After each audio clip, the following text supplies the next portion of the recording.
بسم اللہ الرحمن الرحیم الحمد للہ رب العالمین والصلاة والسلام علی رسولہ الکریم وعلی آلہ وصحبہ اجمعین رب اشرح لی صدری ویسر لی امری واحلل عقدۃ من لسانی یفقہوا قولی وقال عز وجل فی القرآن المجید اعوذ باللہ من الشیطان الرجیم بسم اللہ الرحمن الرحیم والعصر ان الانسان لفی خسر الا الذین آمنوا وعملوا الصالحات وتواصوا بالحق وتواصوا بالصبر اما بعد۔ تمام تعریفیں اس اللہ عز و جل کے لیے لائق و زیبا ہے جو تمام جہانوں کا بنانے والا اور اسے پالنے والا ہے، اور درود و سلام اس کے آخری نبی محمد صلی اللہ علیہ وسلم پر۔ میں آپ سب کا استقبال اسلامی طرح سے کرتا ہوں۔ السلام علیکم ورحمۃ اللہ وبرکاتہ۔ الحمدللہ یہاں اسٹیج پر موجود جماعت و جمعیت کے ذمہ دار، مختلف اداروں اور تنظیموں کے ذمہ دار، اور یہاں موجود بھائیوں بہنوں اور پیارے بچوں، جیسا کہ آج الحمدللہ آپ تمام کے سامنے اعلان کیا گیا تھا کہ بعد نماز مغرب میں چند باتیں دور حاضر میں کرنے والے اعمال اس ٹاپک اس عنوان پر روشنی ڈالنے کی کوشش کروں گا۔ تو آئیے اپنے اس ٹاپک کی طرف بڑھتے ہیں، اس عنوان کی طرف بڑھتے ہیں جو کہ وقت کی اہم ترین ضرورت ہے۔ یاد رکھیے، جس دور سے ہم گزر رہے ہیں اور جس قسم کی فتنوں سے ہم گزر رہے ہیں، جس قسم کے حالات ابھی آ رہے ہیں، اور حالات کو دیکھتے ہوئے لگ رہا ہے مستقبل میں بھی، فیوچر میں بھی ایسے حالات کنٹینیو رہیں گے، تو ایسے حالات میں، ایسے ایام میں، ان دنوں میں کیا وہ اعمال ہے، کیا وہ کام ہے، اسپیشلی کرنے والے وہ کیا کام ہے جو ہم کریں تاکہ قوموں میں ہمارا جو آج جو حال ہے یا لوگوں میں جو ہمارے تعلق سے باتیں وہ ختم ہوں، اور مسلمان اس ملک عزیز میں جیسے عزت کے ساتھ، احترام کے ساتھ رہتے آیا ہے، مستقبل فیوچر میں بھی ایسے ہی رہتا چلا جائے۔ تو آئیے چند باتیں آپ کے سامنے رکھتا ہوں۔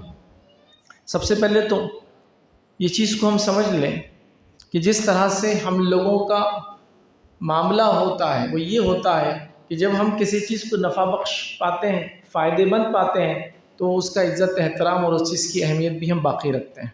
مثال کے طور پر آپ لوگوں میں سے اکثر ہر آدمی موبائل استعمال کرتا ہے، لیکن اگر میں آپ سے کہوں کہ آپ کا پہلا موبائل جو آپ نے خریدا تھا وہ کہاں ہے، تو آپ کہیں گے جب وہ خراب ہونے لگا تو یا تو میں نے بیچ دیا ہے نا، یا تو میں نے اس کو بنا لیا، لیکن پھر بھی وہ ایک عمر کے بعد وہ ختم ہو گیا۔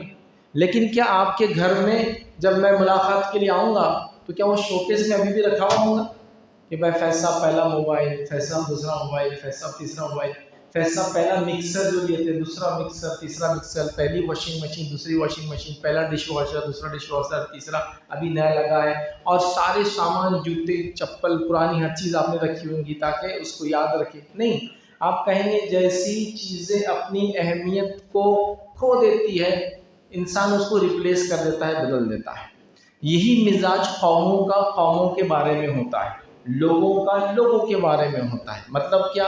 جب لوگ قوموں کو اپنے لیے نفع بخش اور فائدے مند پاتے ہیں، وہ ان کا عزت اور ان کا احترام کرتے ہیں اور ان سے وہ فائدہ اٹھاتے ہیں۔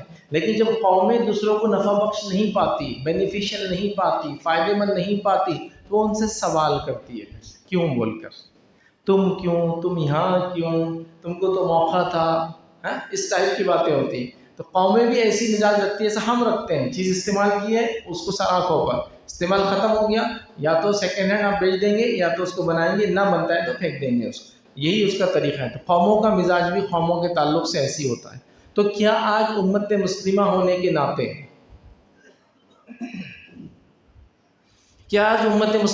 ناطے میں اور آپ اس ملک عزیز میں نفع بخش نظر آ رہے ہیں کسی کو؟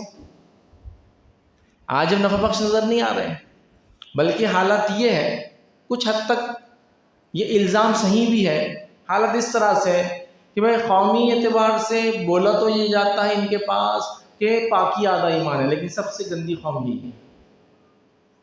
جمعہ کے دن غسل کریں گے اپنا اور اپنے آپ کو پاک کریں گے، لیکن وہ غسل کا پانی سڑک پر ڈالتے ہیں، دوسروں کو ناپاک کریں گے اس پانی سے۔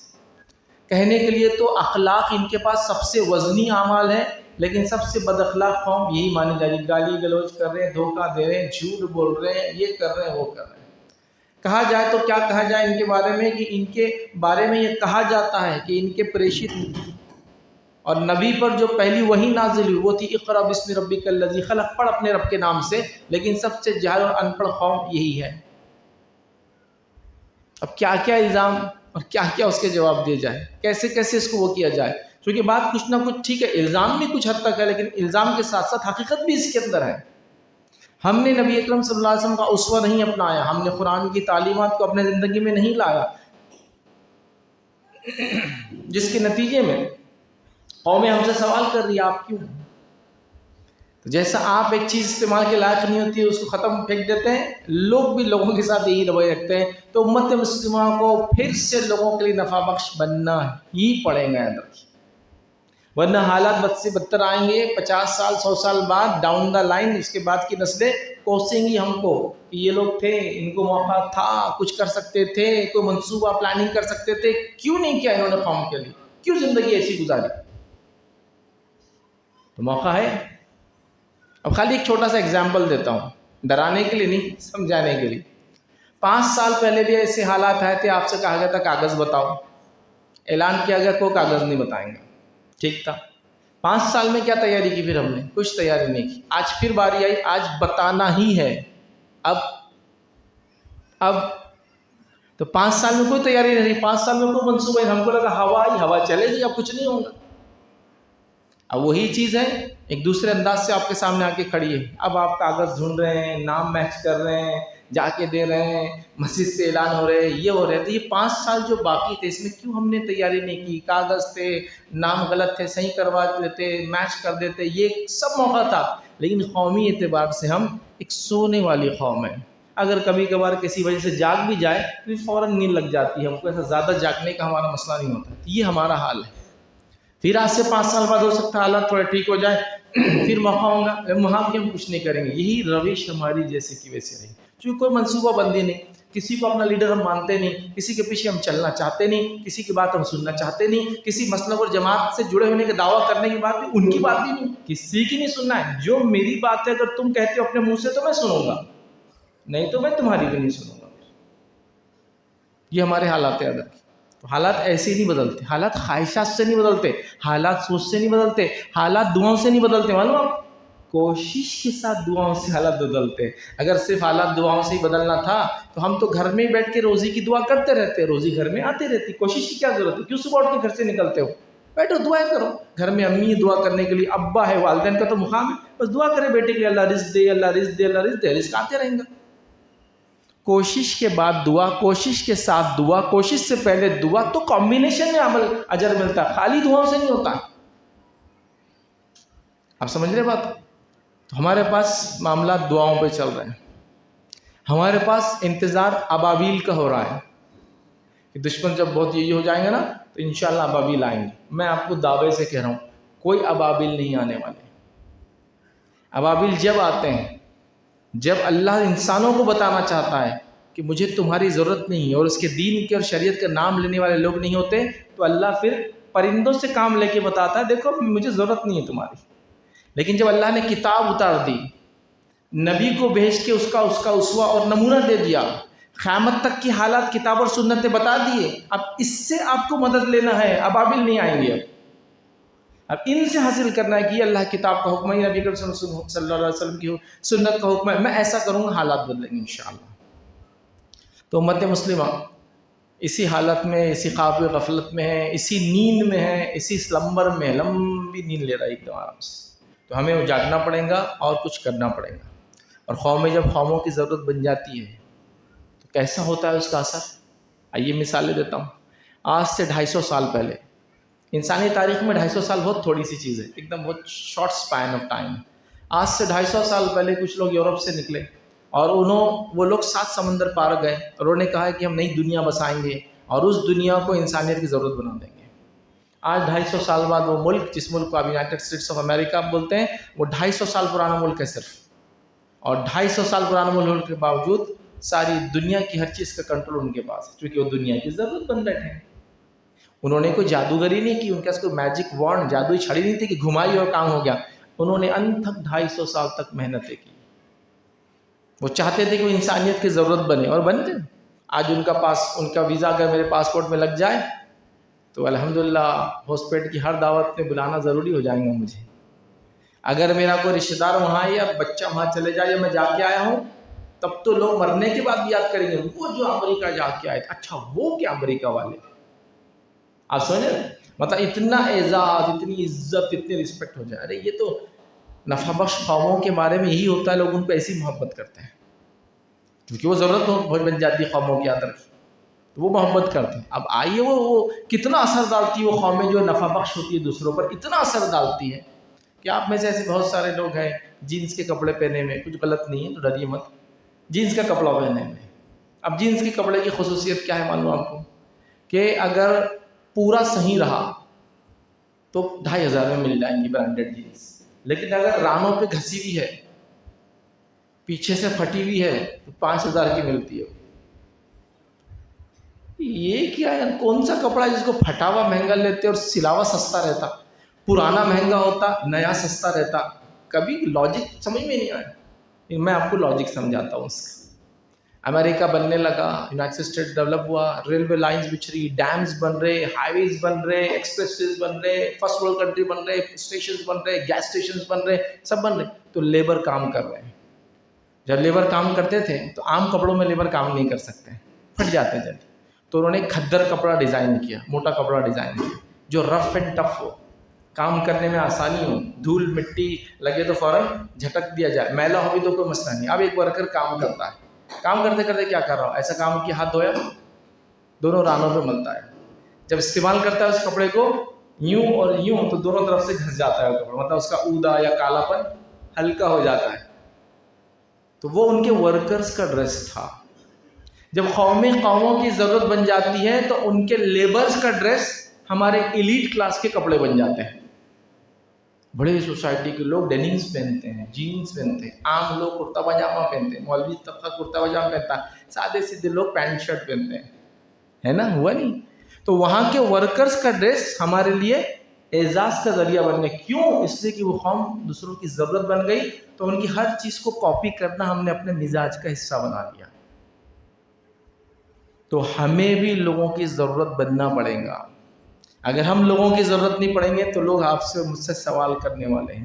تو آئیے اس دور حاضر میں وہ کیا عمل ہے یا وہ کیا کام ہے جو ہم کریں گے تاکہ انشاءاللہ عزیز یہ ایک طرح سے ہماری کوشش ہے, دعاؤں کے ساتھ اللہ کے سامنے یہ کوششیں کریں گے تو اللہ تعالیٰ وہ وقت پھر لائیں گا جب قوم اور ملت کو اس کے اہمیت یا اس کی صلاحیت یا اس کا جو مقام ہونا چاہیے وہ دیا جائے گا. آئیے چند باتیں ہم دیکھتے ہیں. میں 5 پوائنٹس میں آج انشاءاللہ عزیز اپنی تقریر کو رکھوں گا. آئیے جو پوائنٹس ہم دیکھیں گے, پہلا دعوت اسلام, دوسرا تعلیمی بیداری, تیسرا معیشت اکنامیکل ڈیولپمنٹ, چوتھا سوشل ورک خدمت خلق, پانچواں میڈیا. یہ 5 چیزیں دیکھیں گے جو امت مسلمہ کو ان 5 فیلڈز میں آج اہم ضرورت ہے کہ کام کریں. آئیے پہلے پوائنٹ کی طرف بڑھتے ہیں ہمارے, وہ ہے دعوت اسلام. لوگوں تک اسلام کیا ہے وہ پہنچائے, چاہے وہ مسلمان ہو چاہے وہ غیر مسلم ہو. آج ہمارے اطراف میں پائے جانے والے غیر مسلموں میں ہمارے تعلق سے بہت سارے شک و شبہات ہیں. وہ چاہے سوشل میڈیا سے آئے ہو, نیشنل میڈیا سے آئے ہو, آپ کی میرے عمل کی وجہ سے آئے ہو, کسی نے بول دیا آئے ہو, کتاب لکھی گئی آئی ہو, کوئی آرٹیکل چھپایا ہو آیا ہے, یہ واٹس ایپ یونیورسٹی میں چیزیں چل رہی ہیں تو اس کو یہ چیز معلوم ہوئی ہے نا. اب اس کا کلیریفیکیشن وضاحت کون دے گا بتائیے؟ کسی نہ کسی کو تو جواب دینا ہوگا یا چیزیں بتانا ہوں گی, دعوت دینا ہوگی کہ ایسا نہیں ایسا ہے. مسلمانوں میں اتنے سارے بگاڑ ہے, شرک ہو رہا ہے, نبی کریم صلی اللہ علیہ وسلم کی خلاف ورزی ہو رہی ہے, سنت کے خلاف اعمال ہو رہے ہیں, فلاں کام ہو رہا ہے, یہ کام ہو رہا ہے. کون ہے جو ان کو سمجھائے گا مسلمانوں کو جا کے؟ یہ بھی دعوت اسلام ہے. وہ غیر مسلموں کو ان کی اصلاح یا ان کو بتائیں گا کہ ایسا نہیں ایسا ہے, کون کرے گا؟ یہ ہم کو کرنا ہے. لیکن کتنی افسوس کی بات ہے, جیسے جیسے حالات بد سے بدتر ہو رہے ہیں ہم کو لگ رہا ہے اسلام سے ہم جتنے دور جائیں گے اتنے محفوظ رہیں گے. تو اپنے آپ کو تبدیل کر لو, اسلام سے دور کر لو, حالات کو چینج کر دو, وہ نیوٹرل باتیں کرنے لگو, دینی باتیں مت کرو سامنے, یہ مت کرو وہ مت کرو, اور سب چیزیں ختم کرتے جا رہے ہیں. کیسے ہوں گا یاد رکھیے, جب لوگوں کے ذہنوں میں آپ کے بارے میں غلط فہمی ہوں گی تو وہ کیسے آپ کو عزت دیں گے اور کیوں وہ کریں گے. آج اہم ترین ضرورت ہے. اور آج مسلمانوں کا حال کیا ہو گیا معلوم آپ کو؟ یا ایک زمانے سے ہم نے یہ حال اپنا بنا دیا.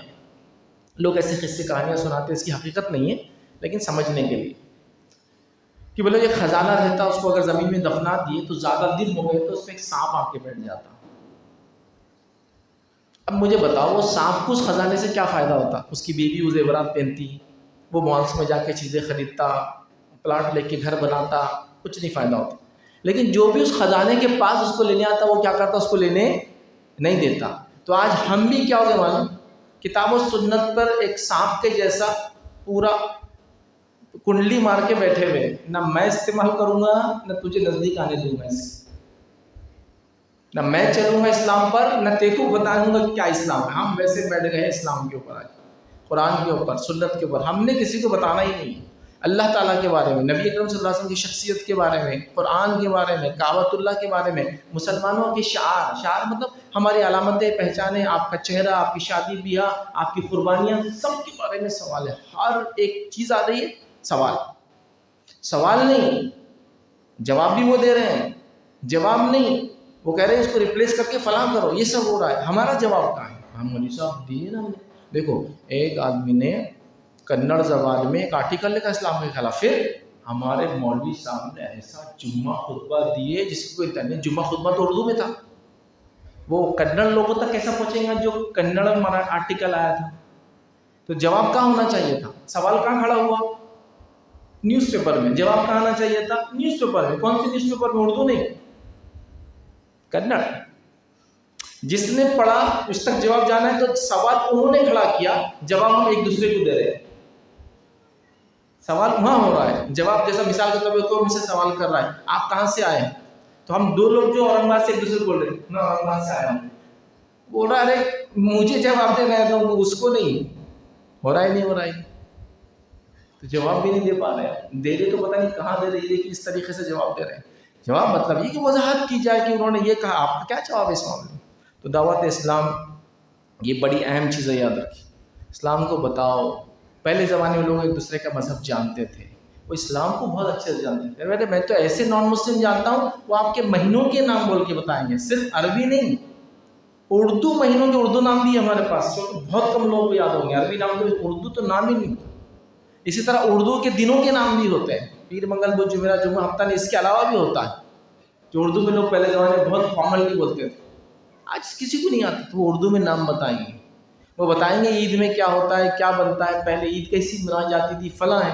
آج کل کسی کو علم نہیں، اور جو علم ہے وہ سوشل میڈیا یا نیشنل میڈیا سے آیا، اور وہاں یہ بولا جا رہا ہے کہ مسلمان اتنی خطرناک قوم ہے کہ یہ اپنی بہنوں سے شادی کر لیتی ہے. بہنوں سے مراد کیا؟ چونکہ ہائی کاسٹ ہندوز کے اندر چچیرے، خلیرے، پھپھیرے اور ممیرے، یہ بہنوں سے شادی نہیں ہوتی، حرام ہے، کزن میرج نہیں ہوتی. تو کیا بولتے ہیں ہم کو؟ ارے تو اپنی بہنوں سے شادی کر. کل بولتے رہیں گا بہن بہن بہن، آج بولیں گا بیوی بیوی بیوی. یہ الزام کون جواب دے گا بتاؤ؟ آپ پہ الزام ہے کہ آپ اپنی عورتوں پہ ظلم کرتے ہیں. کیسے ظلم کرتے ہیں؟ پردے میں رکھتے ہیں، اور الحمدللہ اس پردے کے ظلم کا جواب دینے میں آ کے میڈیا میں کھڑا ہوں. تو لوگ بول رہے ہیں یہی تو ظلم کا عالم ہے، جس پہ ظلم ہو رہا ہے وہ آ کے بول بھی نہیں سکتا اس سے ظلم نہیں ہو رہا ہے. دیکھیے الزام ہے کہ اس کو پہ ظلم کیا جا رہا ہے، اس کو مارا جا رہا ہے، اور اس کے بدلے میں بول رہا ہوں نہیں اس کو تھوڑی مارا جا رہا ہے.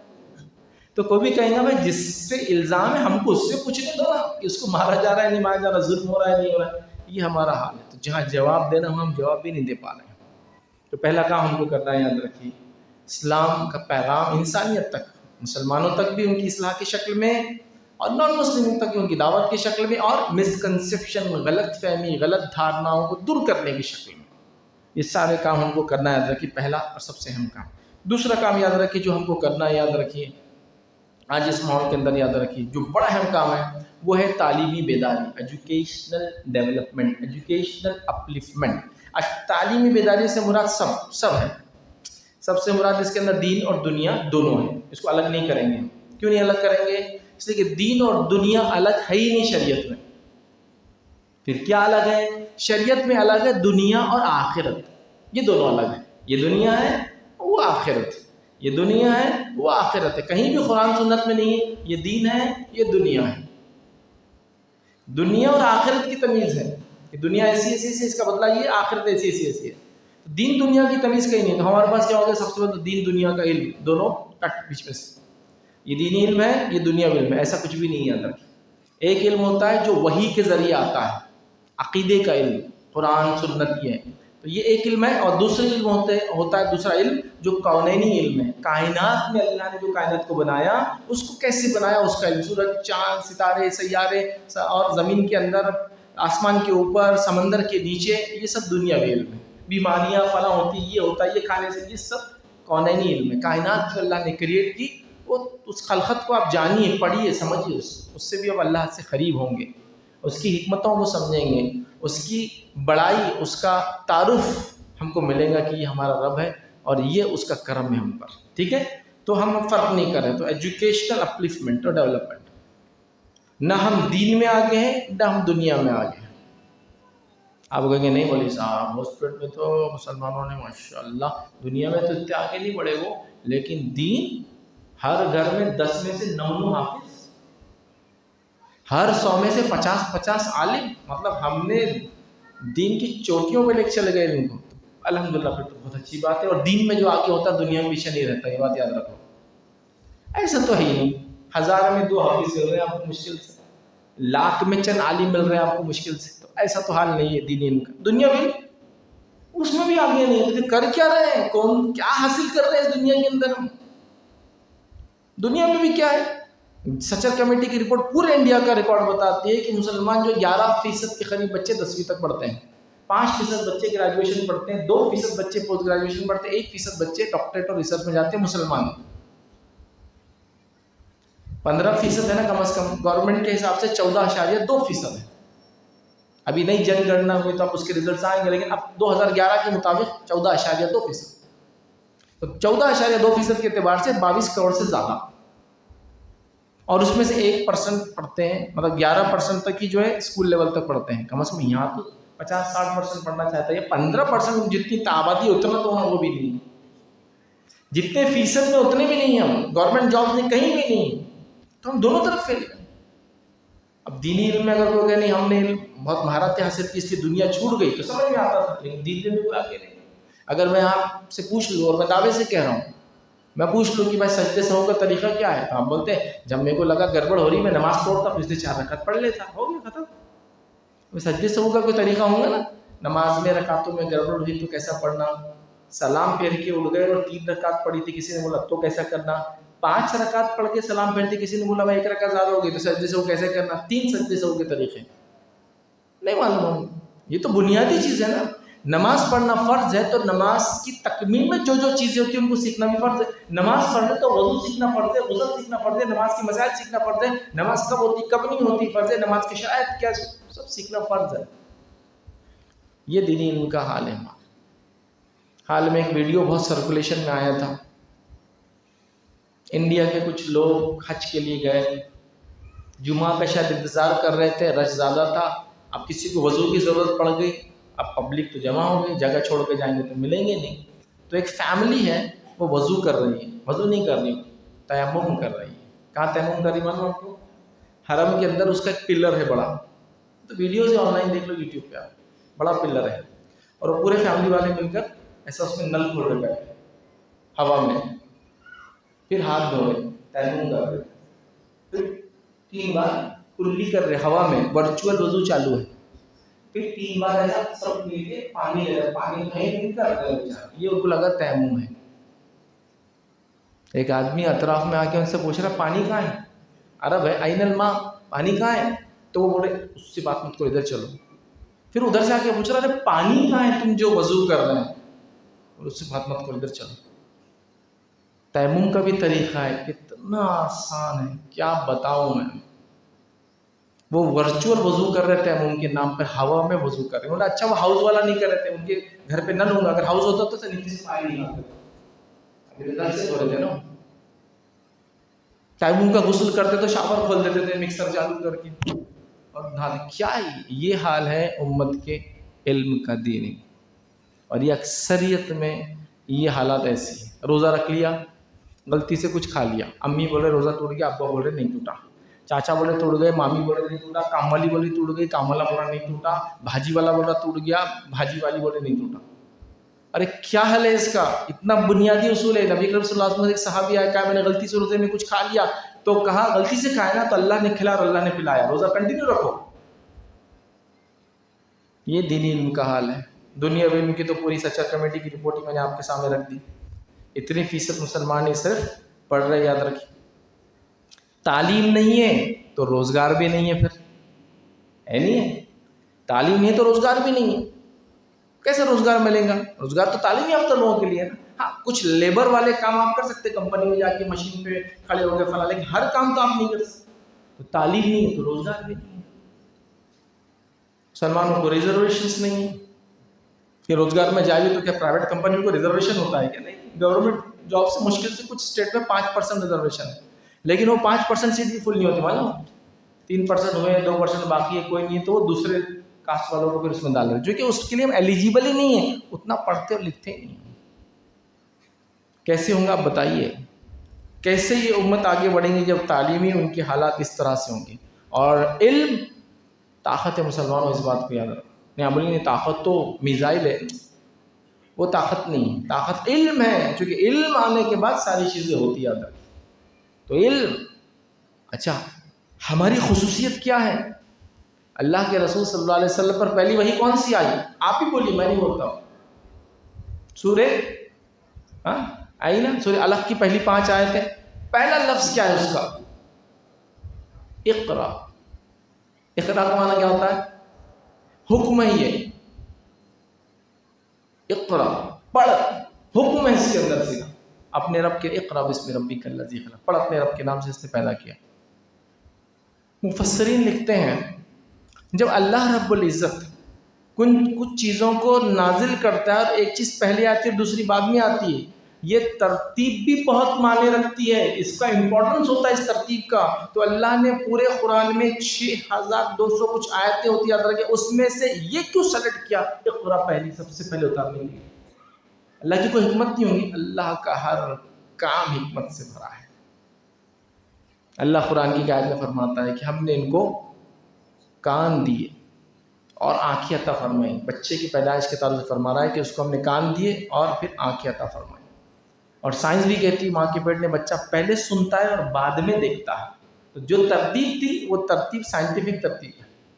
تو کہا اقرا بسم ربک الذی خلق, مطلب آپ کو ایک امپورٹنٹ اصول دے دیا گیا تھا, پڑھو مسلمانوں, چونکہ یہ کامیابی کا راز ہے.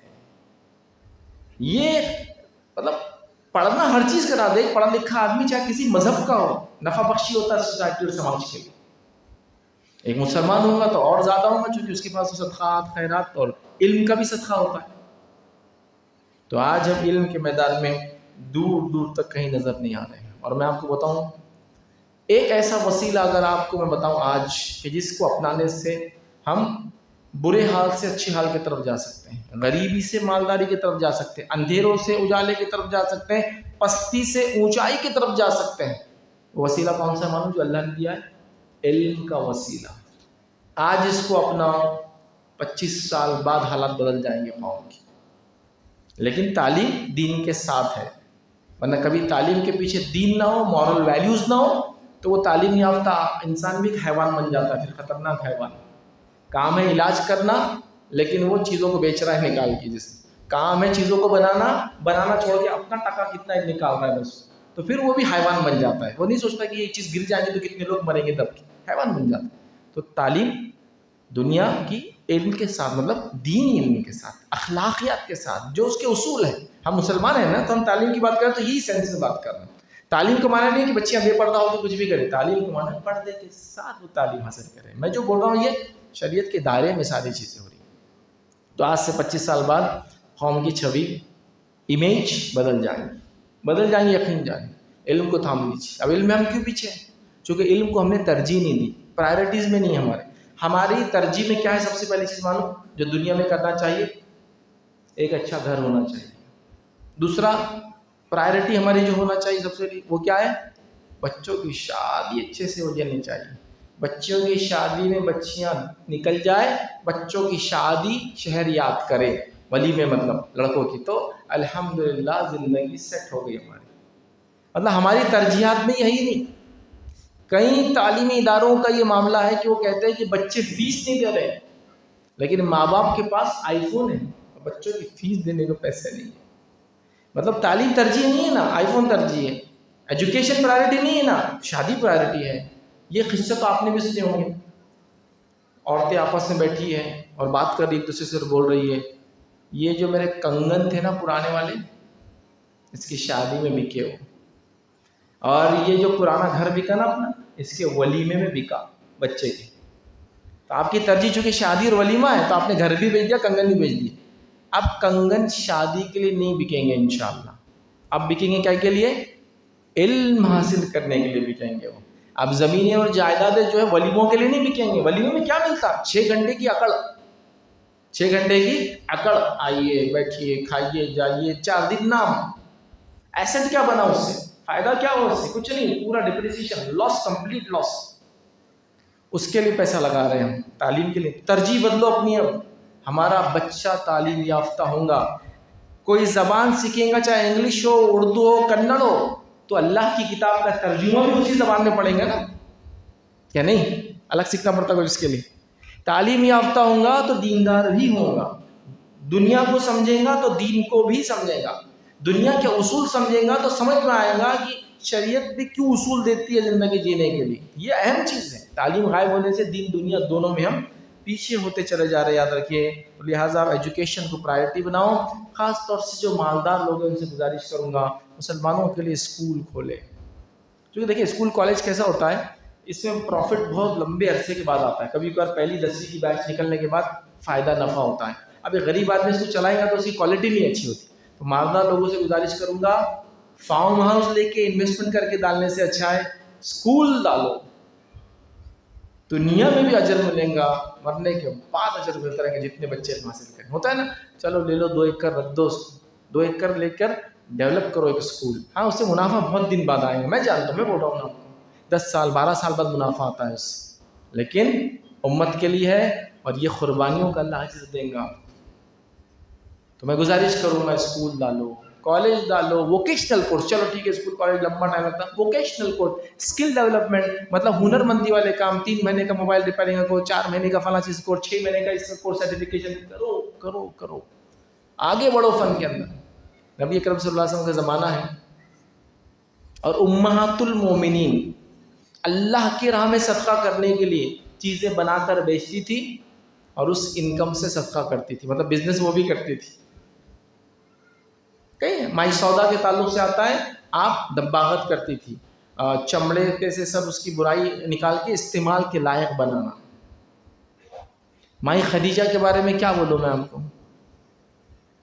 اتنا بڑا بزنس کہ 5 سے 7 ملک میں آپ کا بزنس چلتا تھا، انٹرنیشنل ٹریڈ. اللہ کے رسول کی قافلے لے جاتے تھے شام.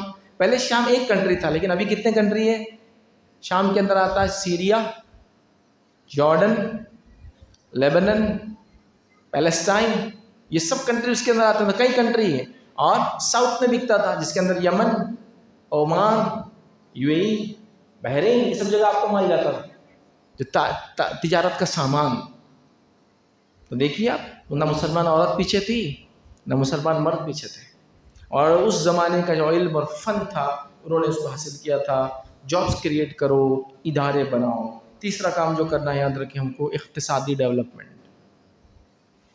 مالی طور سے اپنے آپ کو آگے بڑھانا ہے. تو آپ بولیں گے ارے مولوی صاحب کیا دنیا سکھا رہے ہیں آپ، اسلام تو بولتا ہے غربت اختیار کرو، بھوکے ننگے رہو، دنیا کو چھوڑ دو، جنگلوں میں جاؤ، پتے کھاؤ، بکریاں پالو، جھاڑوں پہ رہو، ندی سے پانی پیو اور دنیا سے چلے جاؤ.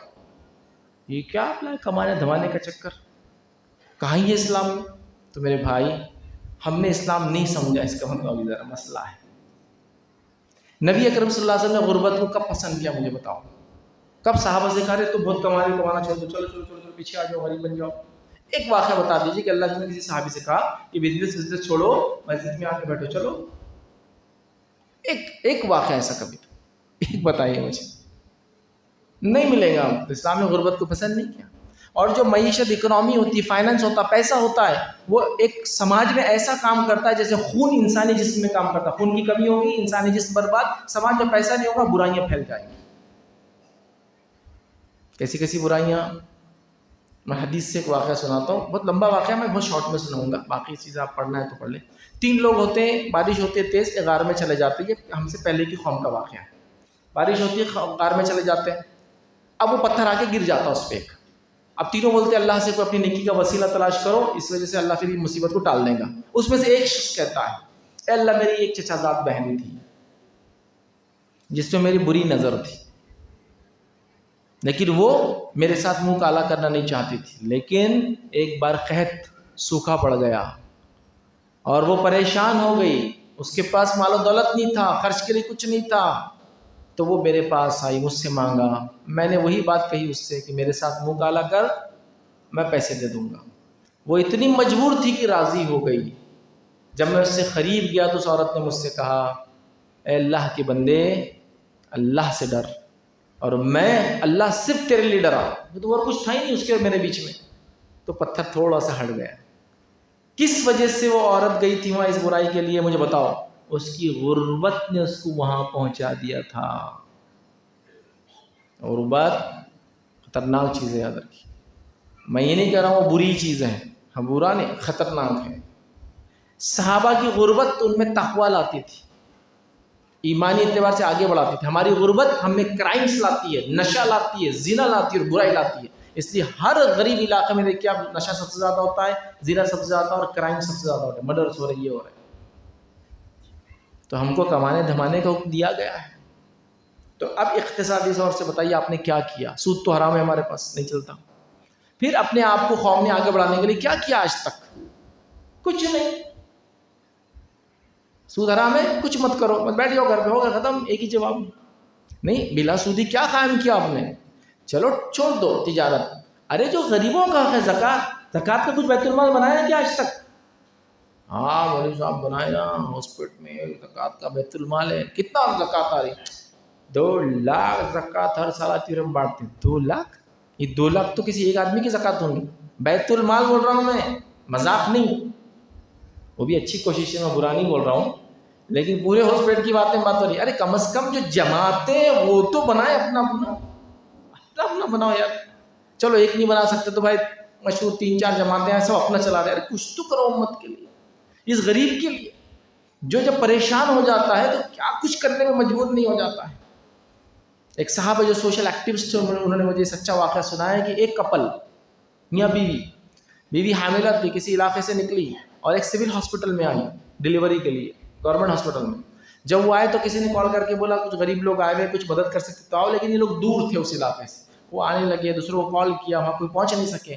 جب تک پہنچے بچے کی ولادت ہوئی، بچہ مر گیا، اس لیے کہ وہ جو آپ کی ٹرانسپورٹیشن کی بس ہوتی نا، اس میں بیچاری آئی تھی، پیسے نہیں تھے، ایمبولینس نہیں تھی، تو بس میں آئی تھی، حمل ضائع ہو گیا، ولادت ہوئی، بچہ مر گیا۔ لیکن یہ لوگ پہنچے وہاں، کچھ دیر ہو گئی، تاخیر ہو گئی، 2-3 گھنٹے نکل گئے۔ جب پہنچے تو بولے کہاں ہے وہ میاں بیوی جو آئے تھے؟ تو بولے وہ چلے گئے۔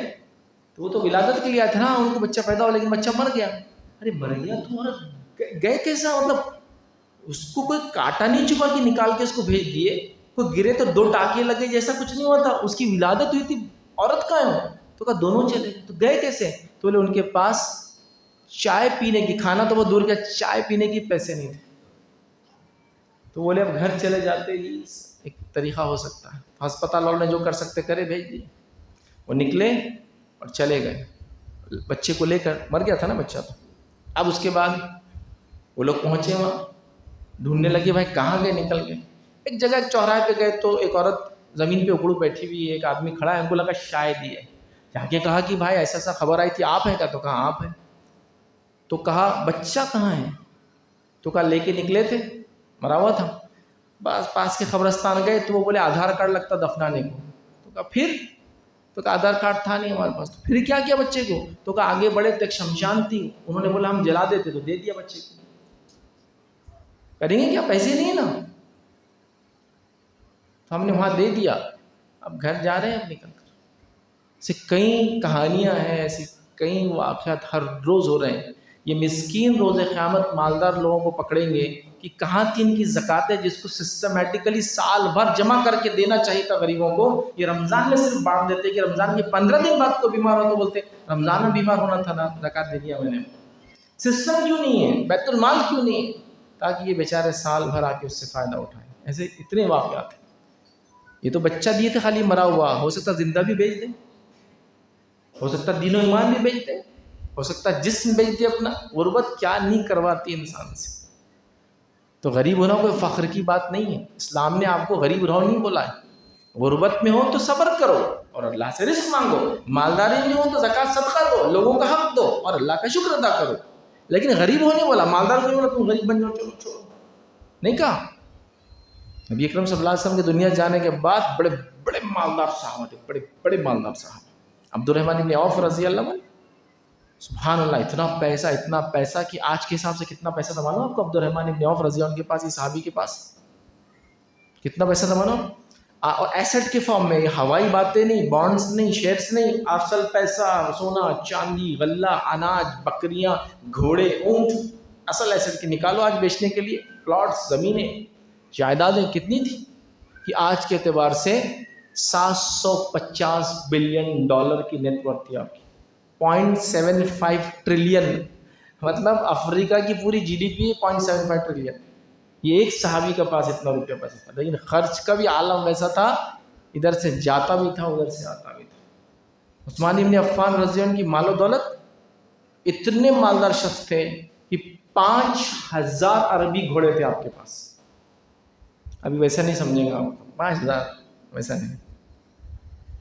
میرے گھر کے سامنے ایک لگژریس, سپر لگژریس کار کھڑی ہے. میرے گھر کے سامنے 2 سپر لگژریس کار کھڑی ہے. میرے گھر کے سامنے 3 سپر لگژریس کار کھڑی ہے. میرے گھر کے سامنے 5000 سپر لگژریس کار کھڑی ہے. کتنا امیر ہوں میں اب؟ صرف کار کھڑے کرنے کو کتنے ایکڑ جگہ لگیں گی مجھے. یہ ہے عثمان بن عفان. ایک عربی گھوڑے کی قیمت آج بھی 25 سے 40 لاکھ کے قریب ہوتی ہے, ان کے پاس 5000 تھے. یہ عثمان بن عفان ہے. بکریوں کا یہ عالم کہ 2 پہاڑوں کے بیچ میں بھیڑیں بھری ہوئی آپ کی. اتنی مالدار شخص ہے. خرچ بھی کرتے تھے, دیتے بھی تھے, اللہ کے راہ میں وقف بھی کیا. حضرت عثمان کا وقف تو آج بھی موجود ہے. جو لوگ مدینے جاتے ہیں تو وقف عثمان لکھا ہوا رہتا ہے. ان کے وقف پہ آج بھی کھجور لگاتی سعودی گورنمنٹ, بیچتی ہے. ان کے اکاؤنٹ میں, حضرت عثمان کا ایک اکاؤنٹ ہے بینک میں, اس میں جاتا ہے اور سال بھر خرچ ہوتا ہے غریبوں کے لیے. دیکھیں 1450 سال سے ان کا وقف چالو ہے آج تک. تو ایسے صحابہ تھے. تو اسلام غریب نہیں رہو بولتا. یہ ہم نے تعلیم ہی حاصل نہیں کی تو آگے کہاں سے پڑھیں گے, ترقیات کہاں سے آئیں گی. پھر غربت, پھر بدحالی, پھر بیماریاں, ہے نا, پھر تنگ دستیاں, پھر اوپر سے یہ اور وہ, لیگیلٹیز اور فلاں اور ایسا اور ویسا, قومیں برباد ہوتی چلی جا رہی. تو اقتصادی طور سے, اکنومیکلی مسلمانوں آگے بڑھنے کی ضرورت ہے. حلال روزی کے ذریعے بناؤ اور حلال کما کے اللہ کے راہ میں خرچ کرو. جو اپنے رشتہ داروں کو دو, مسکینوں کو, مسافر کو. اور قرآن نے کہیں بھی مسلم رشتہ دار, مسلم مسکین, مسلم مسافر نہیں کہا. جو بھی ہے آپ کے رشتہ دار غیر مسلم بھی ہو سکتے, دو, ان کو بھی خرچ کرو. والدین ہو سکتے ہیں اور بھی رشتہ دار. اور مسکین کہا تو مسلم مسکین نہیں کہا, مسکین. مسافر کہا تو مسلم مسافر نہیں کہا, مسافر. خرچ کرو, یہ اہم کام ہے. چوتھا کام جو کرنا ہے ہم کو ہے سوشل ورک, خدمت خلق. اب خدمت خلق کی بات ہے تو لوگ بولتے ہیں یہ تو اپنا کام نہیں, یہ جماعت کا کام ہے. خدمت خلق اسلام کا کام ہے. کوئی بھی جماعت کر سکتی ہے اس کو, کوئی مسلمان کر سکتا ہے, نان مسلم بھی کرتے ہیں بہت سارے. خدمت خلق کرنا ہے مجھے اور آپ کو. میں نے واقعہ سنا دیا آپ کو اس عورت کا. اگر خدمت خلق والا ایک سسٹم ہوتا تو ان کی مدد اس اسپتال میں ہو جاتی جو بچے کو لے کے چلے گئی تھی. خدمت خلق کے شعبے ہونا چاہیے ہمارے پاس. خدمت خلق یہ بنیاد ہے اسلام کی. آئیے صحیح مسلم کی روایت آپ کو سناتا ہوں. نبی اکرم صلی اللہ علیہ وسلم فرماتے اور کہتے ہیں, روز قیامت اللہ تعالیٰ ایک بندے سے سوال کرے گا. کیا سوال کریں گا سنو آپ, بہت خطرناک سوال ہے. اے میرے بندے, میں بھوکا تھا تو نے مجھے کھانا نہیں کھلایا. اللہ اکبر. میں بھوکا تھا تو نے مجھے کھانا نہیں کھلایا. بندہ کہے اللہ تو کیسے بھوکا ہو سکتا ہے, اور میں نے کب کھانا نہیں کھلایا, مطلب تو نے مانگا اور میں نے نہ دیا, کب ہوا وہ؟ تو اللہ کہیں گا اے میرے بندے, تو جانتا تھا میرا فلاں بندہ بھوکا ہے, اگر اسے کھلاتا تو مجھے پا لیتا, مطلب میری مغفرت کو پا لیتا, اجر پا لیتا, رحمت پا لیتا, نجات پا لیتا, تو پا لیتا مجھے. دوسرا سوال, اے میرے بندے, میں پیاسا تھا تو نے پانی نہیں پلایا. بندہ کہے اللہ تو کب پیاسا تھا, تو رب ہے, میں نے کب نہیں پلایا, تو مانگے تو میں نہ دوں. تو اللہ کہیں گا میرا فلاں بندہ پیاسا تھا, اسے پانی پلاتا, مجھے پا لیتا.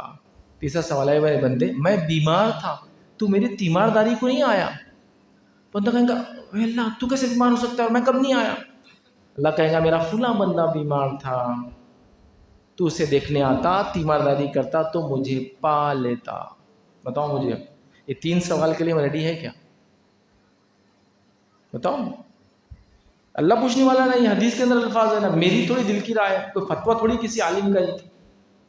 نبی کریم صلی اللہ علیہ وسلم کی بات آ جائے تو پھر کیا مطلب اب کچھ بچا ہی نہیں ہمارے پاس بچنے کے لیے، یہ آگے حدیث۔ یہ ہے یاد رکھیے کرنے والے کام۔ ہم تو خود بھوک مری سے پریشان ہیں، قوم ہمارے علاقوں میں تو پانی نہیں آ رہا ہے، ہم خود بیماریوں سے پریشان ہیں، کیا دوسروں کو دیکھیں گے؟ لیکن قوم اگر ان 3 چیزوں کو یاد رکھتی تو ہم خود بھوک مری پیاس میں اور بیماریوں میں مبتلا نہیں ہوتی، دوسروں کو دیکھتی، مطلب خود اپنے آپ کو ریڈی رکھ کے دوسروں کے لیے کرتی۔ ہم ریڈی نہیں ہیں۔ چلو میں آپ کو حساب کتاب سمجھاتا، تھوڑا حساب کتاب سے آدمی کو میتھس وہ جلدی سمجھ میں آتی، اتنا ملے گا سمجھ میں آتا ہے۔ حدیث میں آتا ہے نبی کریم صلی اللہ علیہ وسلم نماز پڑھ رہے تھے اور آپ نے کہا سمی اللہ لمن حمدہ نماز کے اندر، تو ایک صحابی رسول نے پیچھے سے یہ کہا، تھوڑا تیز کہا، جس سے اللہ کے رسول نے سن لیا، کیا کہا؟ ربنا لک الحمد حمدا کثیرا طیبا مبارکا فیہ۔ یہ سمی اللہ لمن حمدہ کے بعد ایک صحابی نے کہا، یہ کوئی مسلک کی دعا نہیں ہے، یہ کسی جماعت کی دعا نہیں، یہ نبی کریم صلی اللہ علیہ وسلم کی سنت دعا ہے۔ اب وہ چھوٹا بھی بول سکتے ہیں ربنا لک الحمد، لیکن یہ انہوں نے پڑھا۔ تو اللہ کے رسول نے نماز کی بات کہا، وہ تم میں سے کس نے پڑھا یہ دعا؟ تو صحابی نے کہا میں نے پڑھا۔ تو کہا میں نے دیکھا 30 فرشتے دوڑے یہ دعا کو لکھنے کے لیے جو تم نے پڑھی۔ کتنے فرشتے دوڑے؟ 30۔ ہم لوگ پڑھتے ہیں ماشاءاللہ، ہے نا نماز کے اندر۔ چلیے دوسری حدیث آپ نے فرمایا جب ایک بندہ صبح اپنے بھائی کی تیمارداری بیماری میں دیکھنے جاتا ہے تو شام تک، اور اگر شام کو اپنے بھائی کو دیکھنے جاتا، بیمار بھائی کو دیکھنے جاتا، تو صبح تک 70,000 فرشتے رحمت اور مغفرت کی دعا کرتے ہیں۔ کتنے ہزار؟ 70,000۔ حساب سمجھ میں آ رہا ہے؟ یہ نہیں کہہ رہا ہوں یہ دعا چھوڑ دو پڑھنا، دعا بھی پڑھو۔ 30 فرشتوں نے لکھی تو ہم دعا کو پڑھ رہے ہیں، ریگولر پڑھ رہے ہیں۔ 70,000 والا کام بھی تو کرو، پھر ریگولر کرو، روز کرو اس کو بھی، کہ چلتے چلتے یہ بیمار ہے گلی میں دیکھ لیتا ہوں، چلتے چلتے وہ دواخانہ ہے تو اس میں وزٹ کر لیتا ہوں، چلتے چلتے میرے کو پتہ چلا تھا ان کی طبیعت مل لیتا ہوں، چلتے چلتے ایک سول ہاسپٹل سے گزر رہا ہوں تو 2 پیشنٹ، میرے پہچان کا کوئی بھی نہیں ہے لیکن دیکھ لیتا ہوں نا، 70,000 کا حساب چالو ہو جاتا دن بھر کا اپنا۔ یہ ہے کیا کہ مسلم مریض کو دیکھو؟ نہیں، کسی کو بھی دیکھو، تیمارداری کرو۔ یہاں تو حال ایسا ہے چچا بیمار ہے، چچا کی بیماری بڑھ رہی ہے، آتے نا 1-2 دن میں آتے دیکھتے ان کو، چچا کی بیماری زیادہ بڑھ چکی بیٹے، 4 دن ہو گئے، چچا بہت نازک حالت میں، آتا ہوں چچا مر گئے 5-6 دن، ارے یار مر گئے، انہوں جانا ہی نہیں ہوا اپنے 4-5 دن میں، مصروف تھے وہ۔ پھر چچا کے انتقال میں چلے گئے، جنازے کی نماز پڑھی اور وہاں سے نکل گئے، ارے وہ سالے صاحب نے آج دعوت دے دیا نا تو انکار نہیں کر سکتے ان کو، تو ادھر چلے گئے۔ یہ حال ہے ہمارا آج، لوگ خبریں آ رہی ہے مر جا رہے ہیں اور ختم ہو جا رہے ہیں، اور ہم انتظار میں رہ رہے ہیں۔ تیمارداری یہ تو کسی کی بھی کرے تو اجر ہے، تو رشتہ داروں کی زیادہ ہوگی۔ اچھا تیمارداری جا کے دیکھنے کا ہی اجر ہے، تو علاج کرنے کا کتنا اجر ہوگا؟ صرف دیکھنے کا ہے، اور علاج کے لیے دواخانہ کھولنے کا کتنا اجر ہوگا غریبوں کے لیے، اور علاج کے لیے دوا دلا دینے کا کتنا اجر ہوگا جب دیکھنے کا ہی ہے؟ سوچو نا ذرا، جب سب سے کم والی چیز پہ کہا جا رہا ہے خالی زیارت کرو تو 70,000 کی مغفرت پاؤں گے، تو زیارت کے ساتھ مدد، پیسہ دینا، دواخانہ کھول علاج کرنا، اس کا اجر کیا ہوگا؟ سوچو۔ ہے کوئی کلینک اپنے پاس چیریٹیبل جو چلا رہے مسلمان؟ ہے کوئی کلینک جو زکوٰۃ کے مال سے وہ زکوٰۃ کے مستحقین کے لیے چل رہا ہے جس میں علاج ہو رہے ہیں؟ کوئی سسٹم نہیں، تو کرو نا یہ سب، یہ بھی تو سب چیزیں کرنے کی۔ سوشل ورک بڑی اہم چیز ہے، یاد رکھیں بڑی اہم چیز ہے۔ اور صحابہ، ابوبکر صدیق رضی اللہ عنہ کی زندگی کا واقعہ سناتا ہوں۔ خلیفہ ہے، رات میں نکلتے ہیں، مدینے سے باہر جاتے ہیں اور ایک گھر میں داخل ہوتے ہیں۔ اب ابوبکر صدیق رضی اللہ عنہ کا اللہ کے رسول کے زمانے میں کون کمپیٹیٹر تھا؟ کون ان کے پیچھے پیچھے چاہتا تھا کہ ان سے زیادہ میں کروں؟ کون تھے وہ؟ عمر بن خطاب۔ ابوبکر رات میں جا رہے ہیں اور عمر کو پتہ نہ چلے، ہو ہی نہیں سکتا، کیونکہ وہ تو ہر بار دیکھ رہے ہیں ابوبکر کیا کرے، مجھے اس سے زیادہ کرنا ہے۔ تو وہ دیکھ رہے ہیں کہ ابوبکر رات میں اٹھ کے مدینے سے باہر جا رہے، کچھ نہ کچھ تو بڑی بات ہے، میرے کو بھی کرنا پڑے گا یہ کام، ابھی تو خلیفہ ہے۔ کچھ دن دیکھا، اس کے بعد ایک دن سوچا آج تو پتہ ہی کریں گے۔ ابوبکر صدیق کے گھر میں گئے، نکلے اور آ گئے. جب وہ نکل گئے تو یہ داخل ہو گئے, چونکہ وہ بغیر اجازت کے کہتے ہیں مطلب جانا آنا ہے کامن چیز کے اندر چلے گئے. اندر گئے تو ایک وہاں نابینا بوڑھی عورت تھی جو زیادہ چل پھر بھی نہیں سکتی تھی. تو انہوں نے جا کے کہا اے مائی یہ کون ہے جو آدمی روز آتا ہے تمہارے پاس خدمت کرتا ہے؟ تو بولے بیٹا کوئی نوجوان ہے, مطلب اس کو پتہ بھی نہیں خلیفہ ہے وقت کے. کیا بول رہی بوڑھی عورت؟ کوئی کبھی نوجوان ہے روز آتا ہے کھانا کھلا دیتا ہے, کبھی کھانا بنا دیتا ہے اور کبھی کبھار میری غلاظت بھی صاف کر دیتا ہے. میں اندھی ہوں نا, میرا شوہر اور میرے بچے پورے اللہ کی راہ میں شہید ہو گئے, کوئی نہیں میرا, تو یہ شخص آ کے میری خدمت کر دیتا ہے. تو ابوبکر صدیق رضی اللہ عنہ پوری زندگی اس عورت کی ایسی خدمت آپ میں کرتے رہے. ابوبکر صدیق دنیا سے چلے گئے, انتقال ہوگا. اس کے بعد عمر ابن خطاب بھی اسی عورت کی خدمت کرتے رہے اس کی موت تک. خلیفہ وقت خاموشی سے جا کر ایک بوڑھی عورت کی مدینے سے باہر خاموشی سے اس کی مدد کرے اللہ کو راضی کرنے کے لیے, جو ان کو دیکھ بھی نہیں سکتی, پہچان بھی نہیں سکتی. ابوبکر صدیق کو نہیں پہچانی اس نے اپنی زندگی میں. تو یہ ہمارے اسلاف تھے, یہ ہمارے بڑے بڑے لوگ تھے جنہوں نے اتنے کام کیے. یہاں بیمار ماں کو دیکھنے کا ٹائم نہیں ہے تمہارے پاس. یہاں تو ایک عورت, اجنبی عورت, شہر سے باہر رہنے والی عورت, اس کی مدد ہو رہی ہے. واقعات ایسے ہیں کہ فہرست مطلب لسٹ. عمر ابن خطاب رضی اللہ عنہ کے سنہرے واقعات, دارالسلام سعودی عرب سے کتابیں چھپی. حضرت ابوبکر صدیق کے سنہرے واقعات, عمر ابن خطاب کے سنہرے واقعات, عثمان ایسے کئی صحابہ کے, خدیجہ زوجہ کے سنہرے واقعات. پڑھیے ان کتابوں کو, سچے واقعات جمع کیے گئے, ایک سے ایک واقعات ہمارے اسلاف کے, ہمارے بزرگوں کے, ہمارے بڑی شخصیات جو صحابہ اور اس کے بعد پڑھو ان کو. یہ سب کرتے تھے یہ لوگ. ایک مرتبہ عمر ابن خطاب رضی اللہ عنہ پیٹرولنگ کرے رات میں. آپ گھومتے تھے نا, لوگ آتے تھے مدینے کے باہر, اس لیے رکھتے تھے کہ مدینہ ایک کیپٹل سٹی تھا اور رات میں کھلا رکھنا خطرہ تھا, اس کو بند کر دیتے تھے. اب باہر ایک خیمہ تھا, وہاں ایک عورت کی کرہانی کی آواز آ رہی ہے. جا کر پوچھتے ہیں کیا معاملہ ہے, تو ایک آدمی نکلتا کہتا ہے میری بیوی پریگننٹ ہے, اس کو اولاد ہونے والی ہے. تو کہا کوئی ہے اندر؟ تو کہا کوئی مدد کو نہیں ہے. عمر ابن خطاب بھاگتے ہیں, اپنی بیوی کو لاتے ہیں, اندر بھیج دیتے ہیں. اب یہ یہودی اور عمر ابن خطاب باہر انتظار کر رہے ہیں اندر کیا ہو رہا ہے. اور یہودی عمر ابن خطاب جان کی غیبت پہ غیبت کرتے چلا جا رہا. عمر ظالم, عمر نے یہ کیا, عمر نے ہم کو مدینے سے باہر نکال دیا, عمر نے فلاں کیا, عمر ایسے, عمر ایسے. تم بہت اچھے انسان ہیں لیکن تم میری مدد کو آگے دے. عمر نے تو مدینے کا راستہ بھی بند کر دیا رہا تھا, تم آئے, تم بہت اچھے انسان دکھ رہے ہیں مجھے. بچہ پیدا ہوتا ہے, بچے کے رونے کی آواز آتی ہے, اور اندر سے ایک اور آواز آتی ہے, اے امیر المومنین مبارک ہو, آپ کے ساتھی کو لڑکا پیدا ہوا ہے. جب وہ سنتا نا لفظ یہودی امیر المومنین, اس کے پیروں سے زمین نکل جاتی. حضرت عمر کے منہ پہ ان کی غیبت کر رہا تھا, ان کو برا کہہ رہا تھا. حضرت عمر کہتے ہیں کل آ جانا. صبح پہنچتا ہے وہ جہاں بھی حضرت عمر بیٹھتے تھے, اور کہتے ہیں اس کے بچی کا وظیفہ باندھ دو. ہر بچے کو جو اسلامک اسٹیٹ میں پیدا ہوتا تھا اس کو چائلڈ کی طرف, حکومت کی طرف سے ایک بچے کے لیے فنڈ ملتا تھا اس کی تربیت کے لیے, سب کو ملتا تھا. اور یہی طریقہ کار پہ آج فرسٹ ورلڈ کنٹریز میں, کینیڈا ہے, یو ایس ہے, یو کے ہے, وہاں بچے کی پیدائش میں ایک فنڈ ملتا ہے پیرنٹس کو, تاکہ اس کی تربیت اس کے لیے کریں. اور یہ فنڈ کب دینا چالو ہوا, اس کے پیچھے بھی ایک واقعہ ہے. عمر ابن خطاب رضی اللہ عنہ ایک مرتبہ وہی رات میں گھوم رہے ہیں, ایک خیمے سے بچے کے رونے کی آواز آ رہی ہے. جا کر پوچھتے ہیں, مطلب کتنی ان کو تکلیف ہو رہی تھی کہ بچہ رو رہا ہے. پوچھتے کیا بات ہے, تو کہا رو رہا ہے. تو کہا سامان, تیرا بچہ ہے, سامان اس کو. تو کہا سنبھال رہی ہے. پھر ایک بار گزرے, دوسرے ٹائم رات میں پھر رو رہا ہے. پھر آئے, کہا سامان اس کو, تیرا بچہ ہے, باہر لے کے نکلتے ہیں. پھر گئے, پھر تیسری بار رات میں آئے, پھر رو رہا ہے. تو کہا کیسی عورت ہے تو کو بچہ نہیں سنبھل رہا تیرا. تو کہا کیا کروں, یہ عمر کی وجہ سے ہو رہا. تو عمر ابن خطاب نے کیا کیا تیرے بچے کو؟ تو کہا عمر نے یہ طے کیا ہے کہ جو بچہ کھاتا پیتا ہے اس کو وظیفہ ملتا ہے. چونکہ اس زمانے میں طریقہ تھا, جو بچہ کھاتا تھا بتاتے تھے کھا رہا تو وظیفہ ملتا ہے.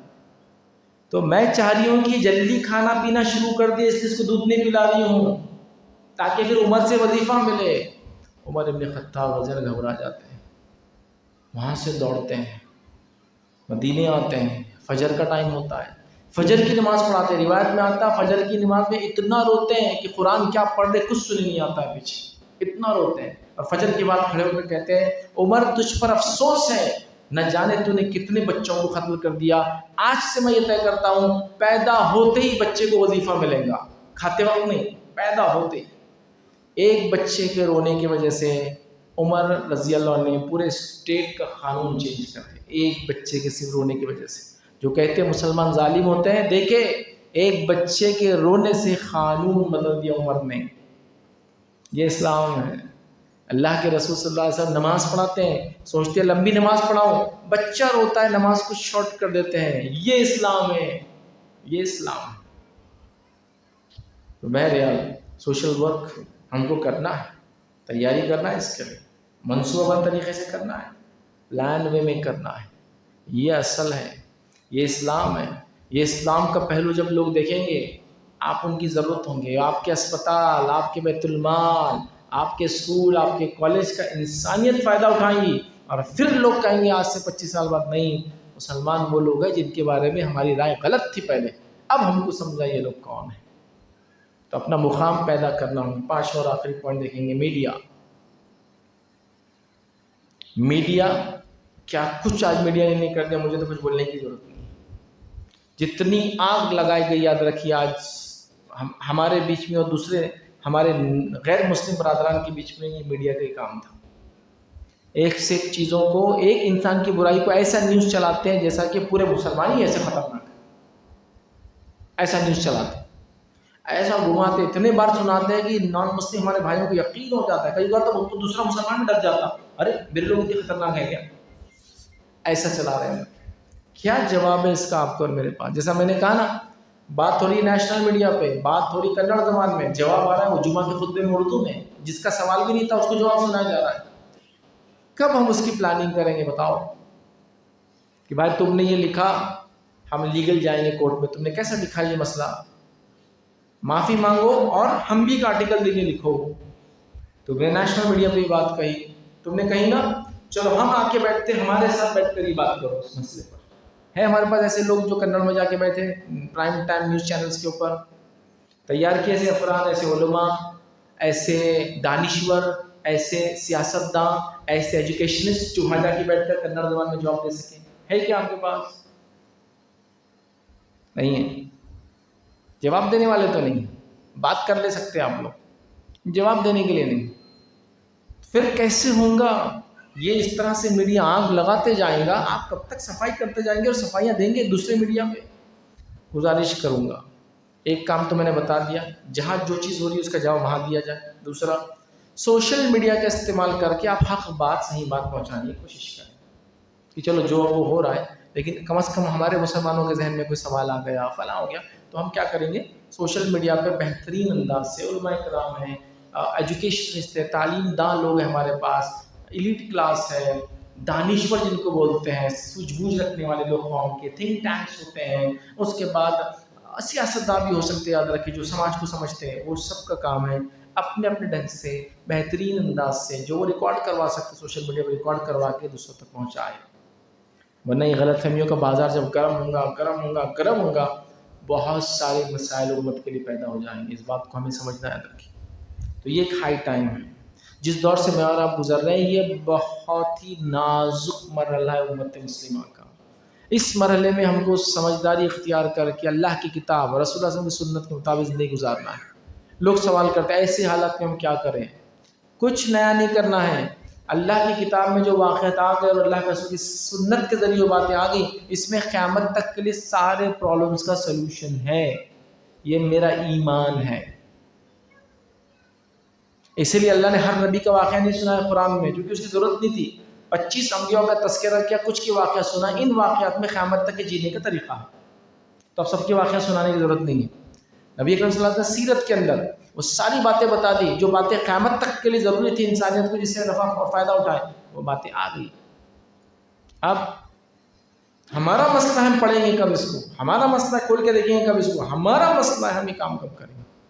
تو مسلمانوں، یہ بہت ہائی ٹائم ہے، اس وقت کو سمجھو، اس کی نزاکت کو سمجھو، اور اتحاد کے ساتھ، اتفاق کے ساتھ، آپسی محبت کے ساتھ، آپسی بھائی چارے کے ساتھ۔ اختلافات بہت ہو سکتے ہیں آپس میں، ہوتے بھی ہیں، دو سگے بھائی جو جڑوا ہے ان میں بھی اختلاف آتا ہے، کوئی کالا رنگ پسند ہے، کوئی سفید رنگ پسند ہے، وہ مسئلہ نہیں۔ اختلاف کے چکر میں مخالفت مت کرو بس ایک دوسرے کی، دونوں میں فرق رہتا ہے۔ جیسا میں کہوں مجھے آپ سے اختلاف ہے، ٹھیک ہے، علمی ہے، سیاسی ہے، سماجی ہے، تعلیمی اختلاف ہے، ٹھیک ہو گیا نا، ہو گیا۔ لیکن آپ کی بچی کو رشتہ ہے تو میں وہ رشتے کو خراب کرنے نہیں آتا ہوں، کچھ شادی کو مت کرو بچے سے، نہیں، میں مخالفت نہیں کرتا، اختلاف ہے، مجھے اختلاف ہے آپ سے ایک مسئلے کے اوپر، ٹھیک ہے، لیکن میں آپ کے دکان پہ جو گراہک آتا ہے اس کو یہ نہیں بولتا ہوں ان سے مت خریدو، میں مخالفت نہیں کرتا ہوں، آپ اختلاف ہے، ہم اختلاف کے بدلے کیا کرتے ہیں معلوم؟ مخالفت میں کھڑے ہیں۔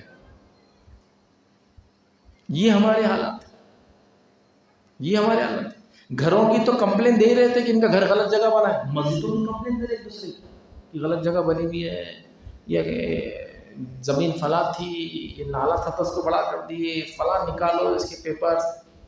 کیا وقت چل رہا ہے، کیا کر رہے ہو تم؟ یہ وقت ہے یہ سب چیزوں کا؟ یہ تو اچھے وقت میں بھی جھگڑا نکالنا نہیں چاہیے سب چیزوں کا، یہ سب ہم کر رہے ہیں۔ تو قوم اتنی جاہل، اتنی نادان، اتنی ان پڑھ اور اتنی زیادہ مخالفت میں دوسرے کھڑی ہے کہ کرنے والے کام نظر نہیں آ رہے، باقی سب جگہ وہ کر رہے ہیں۔ شادی بیاہ گھر میں اچھے ہو رہے ہیں، گھومنا پھرنا جاری ہے، مطلب قوم اچھی ہے، قوم اچھی نہیں ہے۔ قوم کو آج منصوبہ بندی کر کے، آج پلاننگ کر کے اٹھ کھڑے ہونا ہے، تاکہ کل جو ہماری نسلیں آئے وہ ہم کو کوسے نہ کہ کاش ہمارے باپ دادا کچھ اچھا کرتے تو اس ملک کے عزیز میں ہم آج عزت کے ساتھ جیتے ہوتے، لیکن انہوں نے ایزی لے لیا چیزوں کو، نتیجہ نقصان مجھے اور ہماری نسلوں کو بھگتنا پڑ رہا ہے۔ تو لہٰذا بس یہی آج کا ہمارا پیغام تھا۔ یہ 5 کام تھے جو میں نے سب سے اہم کام تھے آپ کے سامنے رکھے، یہ کام ہم سب کو کرنا ہے، اور اس کے علاوہ بھی اور کئی کام ہیں، میرے آن لائن کئی لیکچرز ہیں، اس میں میں نے 5 رکھا، کچھ لیکچر سے میرے 10 اہم کرنے والے کام، اس میں میں نے کچھ اور زیادہ پوائنٹ رکھے ہیں 5، اس میں یہ بھی آپ کر سکتے ہیں۔ کوشش کریں کہ ان تمام چیزوں کو لے کر ہم کتاب و سنت کے مطابق آگے بڑھیں، تاکہ جو لوگ فائدے مند ہوتے ہیں، لوگ ان کو پسند کرتے ہیں، ہم انسانیت کے فائدے مند بنیں، اور انشاءاللہ ان اعمال کے ذریعے ہماری دنیا بھی سنورے گی اور ہماری انشاءاللہ آخرت بھی سنورے گی۔ میں اسی پر اپنی بات کو ختم کروں گا۔ اللہ رب العزت سے میں دعا کرتا ہوں کہ اللہ سبحانہ تعالیٰ ہم تمام کو وہ سارے عمل کرنے کی توفیق دے جو اعمال تو قبول کرتا ہے، جو اعمال تو پسند کرتا ہے۔ اللہ تعالیٰ ان حالات میں ہمارے لیے آسانیاں پیدا کر، ہمارے لیے سہولیں پیدا کر، ہم تمام کو سمجھ عطا فرما، ہم تمام کو مل جل کر اتحاد اور اتفاق سے جینا سکھا۔ اے اللہ، ہم تمام سے جو بھی کوتاہیاں اور غلطی ہوئی، ان کوتاہیوں اور غلطیوں کو معاف کر کے اپنی ان کوتاہیوں اور غلطی کی اصلاح کرنے کی توفیق عطا فرما۔ جب تک ہمیں زندہ رکھ، ایمان اور اسلام پر زندہ رکھ، خاتمہ ہمارا ایمان پر ہو۔ وآخر دعوانا ان الحمد للہ رب العالمین۔ سبحان ربک رب العزت عما یصفون وسلام علی المرسلین والحمد للہ رب العالمین۔